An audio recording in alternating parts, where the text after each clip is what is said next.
भाकपा आणि किसान सभेच्या नेतृत्वाखाली मोर्चा आता मुंबईच्या दिशेने येत आहे। अनेक मागण्या घेऊन येत आहे। आपल्यासोबत डॉक्टर अशोक ढवळे त्यांच्याशी आपण बातचीत करणार आहोत। एकंदरीत मागण्या काय, कारण या अगोदर सुद्धा मोर्चा तुम्ही काढला होता, पुन्हा एकदा मोर्चा काढावा लागत आहे। नेमकं आता मागण्या काय तुमच्या आणि आता सरकारने तुम्हाला चर्चेसाठी बोलवले?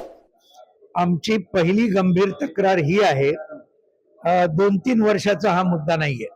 हा मुद्दा आहे तब्बल 8 वर्षाचा। 2018 साली मार्च मध्ये हा किसान सभेचा पहिला लॉंग मार्च इथे आला। मुख्यमंत्री हेच होते, सरकार यांचंच होतं।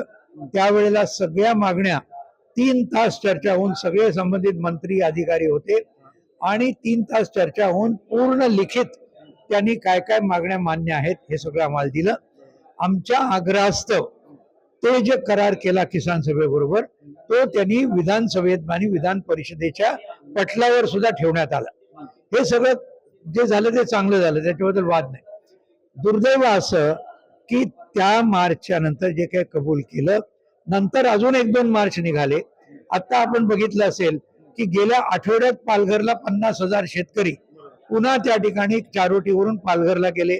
आज नाशिकचे शेतकरी आलेले आहेत, मध्ये अहिल्यानगर अहमदनगरचे शेतकरी त्यांनी मार्च काढला। पुणे, नंदुरबार सगळीकडे होते, नांदेड, यवतमाळ वगैरे। मुख्य मुद्दा, आज तुम्ही देत असलेली आश्वासनं अंमलात येत नाहीयेत, हे खरं दुखणं आहे जनतेचं। आणि म्हणूनच हा लॉंग मार्च आम्हाला आणावा लागलाय आणि तो आता आज कसारा घाटातून खाली उतरला। आम्ही आज इथे आम्हाला बोलावलं, आम्हाला सांगितलं गेलं तुम्ही मार्च स्थगित करा। म्हटलं ते होणार नाही, मार्च चालू राहील। मागण्या जर मान्य झाल्या, अंमलात येण्याची काहीतरी यंत्रणा खास झाली तर आम्ही विचार करू, अन्यथा हा मुंबईपर्यंत येईल। लॉंग मार्च असेल किंवा मोर्चे असेल काढले जातात।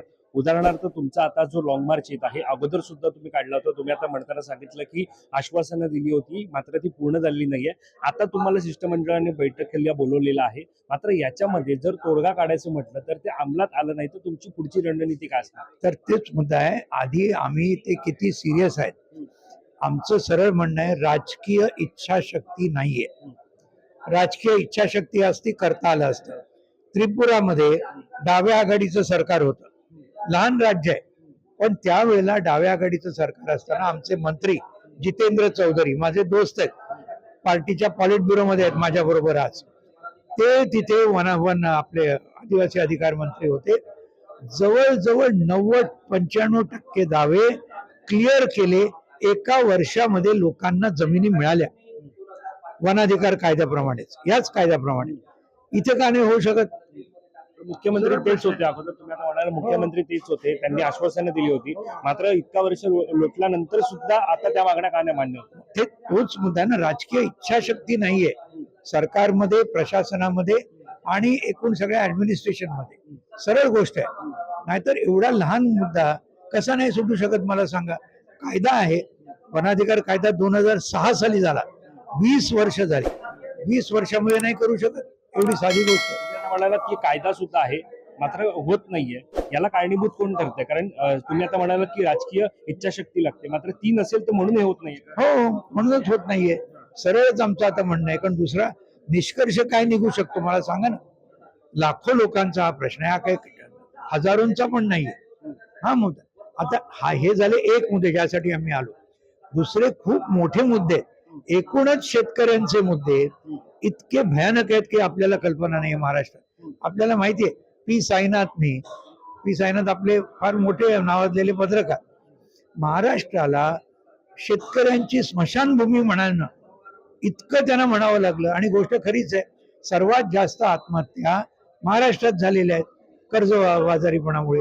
आता तिकडे हा जो मुद्दा आहे वनाधिकार, तिथे कर्जमाफीचा मुद्दा आहे, रास्त भाव मिळावा, किफायतशीर भाव, डॉक्टर स्वामीनाथन कमिशन, म्हणजे खूप मोठे प्रश्न आहेत जे सुटत नाहीयेत। आज आता उदाहरण एक प्रश्न आम्ही घेतोय, भूमी अधिग्रहण विनाकारण। आता तो शक्तीपीठ हायवे आहे, वाढवण बंदर आहे, ज्याच्यामध्ये हजारो शेतकरी, मच्छीमार वगैरे देशोधडीला लागतील। म्हणजे तुमचं विकासाची दिशा कुठल्या बाजूनी आहे? काही मुठभर कॉर्पोरेटच्या बाजूनी तुमच्या विकासाची दिशा आहे। इलेक्शन मध्ये ते तुम्हाला पैसे देतात, गोरगरीब माणूस तर काही नाही, त्याचं नाव घ्यायचं, मतं घ्यायची, मात्र सरकारचं सगळं धोरण हे कॉर्पोरेटच्या बाजूनी चालवायचं, हे सरळ सरळ धंदा चालू आहे. शेवटचा प्रश्न, प्रमुख मागण्या काय असणार आहेत? आता शिष्टमंडळ चर्चेला आलेलं आहे, या मागण्या जर मान्य नाही झाल्या, तुम्ही जसं म्हणालात की आम्ही निर्णय वनाधिकार कायद्याची संबंध महाराष्ट्रभर अत्यंत रीतसर अंमलबजावणी एका मुदतबद्ध काळामध्ये ही व्हायला पाहिजे. 10 एकर पर्यंत जमिनी मिळू शकतील, वन जमिनी आदिवासी जे कसतायत त्याची अंमलबजावणी झाली पाहिजे. हजारो लाखो लोकांना थोडासा पट्टा मिळाला, पण प्रत्यक्षात ती जे जमीन कसतात ती मिळालेली नाही. तो संबंध प्रश्न सोडवला पाहिजे. हा एक झाला. पेसा कायद्याखाली रोजगार मोठ्या प्रमाणात मिळाला पाहिजे. शिक्षणाचा प्रश्न सुटला पाहिजे. पाण्याचा आणि सिंचनाचा प्रश्न वगैरे हे प्रश्न आम्ही इथे घेणार. धन्यवाद आमच्याशी बातचीत केल्या संदर्भात. तर हे होते आपण पाहतो ज्यांनी आता आपल्याशी बातचीत केलेली आहे. किसान सभेच्या आणि माकपच्या नेतृत्वाखाली मोर्चा जो आता मुंबईच्या दिशेने येत आहे, कसारा घाटावरून तो आता निश्चितच खाली उतरलेला आहे. मात्र त्यांच्या शिष्टमंडळाला आता मंत्रालयामध्ये चर्चेसाठी बोलवण्यात आलेलं आहे. चर्चेला आपण पाहतोय चंद्रशेखर बावनकुळे असतील, मंत्री गिरीश महाजन असतील आणि मंत्री आदिवासी मंत्री अशोक उईके असतील. त्यामुळे आता या चर्चेच्या अंती नेमकं काय घडतं, ज्या मागण्या त्या पूर्ण होणार का, आणि जर मागण्या पूर्ण नाही झाल्या तर शिष्टमंडळाचं पुढचं पाऊल काय असणार पाहणं महत्त्वाचं ठरणार आहे. कॅमेरा पर्सन अवधेश कोरीसह मी वैभव पाटील, मुंबई.